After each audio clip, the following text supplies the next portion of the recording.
বন্ধু, আপনাদের সবাইকে আমার চ্যানেলে স্বাগত।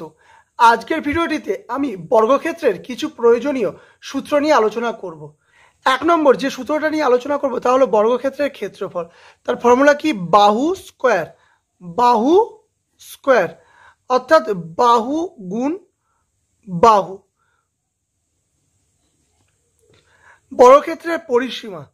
বর্গক্ষেত্রের পরিসীমার ফর্মুলা হচ্ছে 4 ইন্টু বাহু।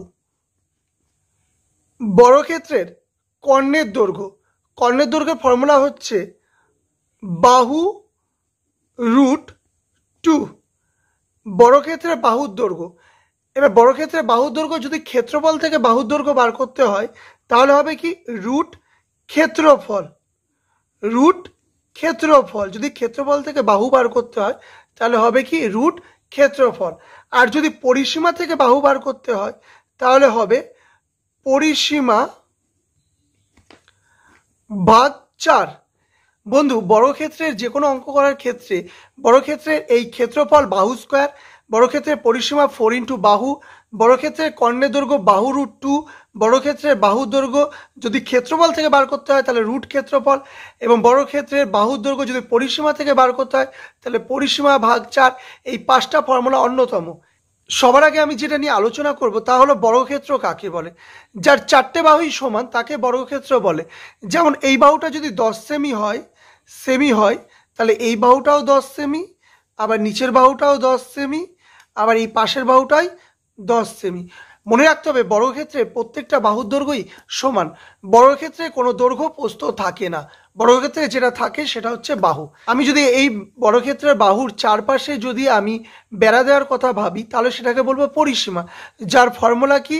কারণ বর্গক্ষেত্রে যেহেতু 1, 2, 3, 4টে বাহু থাকে তাই তার ফর্মুলা হচ্ছে 4 ইন্টু বাহু। তাই বর্গক্ষেত্রে পরিসীমার ফর্মুলা কি হলো? 4 ইন্টু বাহু। এবার যদি আমি এর চারপাশে ধান বা মার্বেল বসাবো বা টাইলস বসাবো, ভিতরের সব অংশটাকে যদি বোঝাই তাহলে সেক্ষেত্রে কি হবে? ক্ষেত্রফল। তাহলে সেক্ষেত্রে কি হবে? ক্ষেত্রফল। যার ফর্মুলা কি? এখানে সবগুলোই বাহু, বাহু স্কোয়ার। যার ফর্মুলা বাহু স্কোয়ার।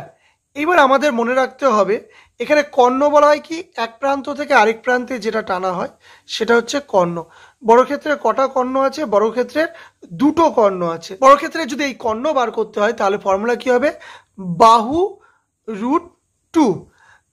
বর্গক্ষেত্রের বাহু কর্ণের দৈর্ঘ্য ফর্মুলা কি হবে? কর্ণের দৈর্ঘ্যের ফর্মুলা হবে কর্ণের দৈর্ঘ্য ফর্মুলা কি হবে? বাহু রুট 2। এবার যদি ক্ষেত্রফল দিয়ে দিচ্ছে আমাকে বাহু বার করতে হবে, ক্ষেত্রফল থেকে যদি আমাকে বাহু বার করতে হয় তাহলে রুট ক্ষেত্রফল।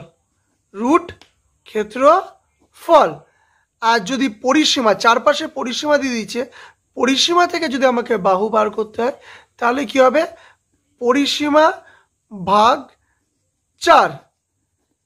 তো বন্ধু, আমি যদি এটা উদাহরণ দিয়ে ব্যাখ্যা দিতে চাই, এই একটি বর্গক্ষেত্র যার বাহুর দৈর্ঘ্য 5 সেমি। যদি আমি এর ক্ষেত্রফল বার করতে চাই তাহলে ক্ষেত্রফলের ফর্মুলা কি পেয়েছি আমি? বাহু স্কোয়ার। তো বাহু স্কোয়ার মানে কি? বাহু এখানে কত? 5। তাহলে 5 হলে কত? 5 স্কোয়ার। তো 5 স্কোয়ার করলে 5 5 25 বর্গ সেমি। ক্ষেত্রফলে সবসময় বর্গ সেমি হয়। আবার ধরো পরিসীমা। পরিসীমার ফর্মুলা কি? 4 ইন্টু বাহু। পরিসীমার ফর্মুলা কি? 4 ইন্টু বাহু। তো বাহু কত বলেছে? 5। বাহু কত? 5। তাহলে 4 ইন্টু 5 মানে কত? 4 5 20 সেমি।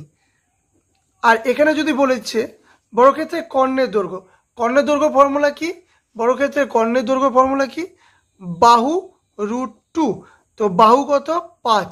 তাহলে 5 রুট 2। আবার পরিসীমা যদি 20 সেমি হয় তাহলে বাহু কত? পরিসীমা ভাগ 4। তো পরিসীমা 20/4। 4 দিয়ে কাটলে 4 5 20। তাহলে 5 সেমি। তাহলে বন্ধু, আমি বাহু 5 সেমি থেকে ক্ষেত্রফল পেয়ে গেলাম বাহু স্কোয়ার মানে 25 বর্গ সেমি। পরিসীমা 4 ইন্টু বাহু 4 5 20 সেমি। আর কর্ণের দৈর্ঘ্য বাহু রুট 2 মানে 5 রুট 2। ক্ষেত্রে পরিসীমা 20 সেমি, বাহু কি বার করলাম? পরিসীমা ভাগ 4। তাহলে পরিসীমাকে 20কে 4 দিয়ে ভাগ করলে 5 সেমি। তাহলে বন্ধু মনে রাখতে হবে এই 5টা ফর্মুলা দিয়ে আমি বর্গক্ষেত্রের যে কোনো অঙ্ক করতে পারবো। বন্ধু, তোমাদের এই ভিডিওটি যদি ভালো লেগে থাকে তাহলে অবশ্যই লাইক, কমেন্ট, শেয়ার করবে এবং অবশ্যই আমার এই চ্যানেলটিকে সাবস্ক্রাইব করবে। ধন্যবাদ।